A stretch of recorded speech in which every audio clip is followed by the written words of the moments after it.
আসসালামু আলাইকুম everyone, welcome to আনহা দ্য কিউটি পাই পেজ। আর পেজের পক্ষ থেকে আমি এরিন, আনহার বড় বোন। তো আজকে চলে এলাম একটি নতুন ভিডিও নিয়ে। দেখতেই পাচ্ছেন আমাদের ছোট্ট বারান্দা, যেখানে প্রতি বছর অতিথি পাখি আসে, ডিম দেয়, বাচ্চা বড় করে আবার চলে যায়। তো এবারও তার ব্যতিক্রম হয়নি। প্রথমবার এত ছোট পাখির ডিম দেখে আনহা খুব খুশি। তো সে প্রায় প্রত্যেক দিনই ডিম দেখতে যায়। তো আজকেও সে ডিম দেখতে চলে এসেছে।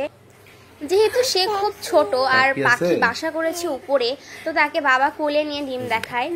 তো পাখি 3টা ডিম দিয়েছিল, তো 3টা ডিম থেকে 3টা বাচ্চা বের হয়েছে। আস্তে আস্তে বাচ্চাগুলো বড় হয়, আর তার কিছুটা ছবি নিয়ে রাখি আমি। তবে যখনই আমরা বাচ্চা বা ডিমকে দেখতে যেতাম, তখনই পাখিটা ভয় পেত, যেহেতু সে মা, আমরা যদি তার বাচ্চার কোনো ক্ষতি করে ফেলি। আমিও ভিডিও করতে যেয়ে ভয় পেতাম, তার জন্য ভিডিওটা ভালোভাবে আসেনি।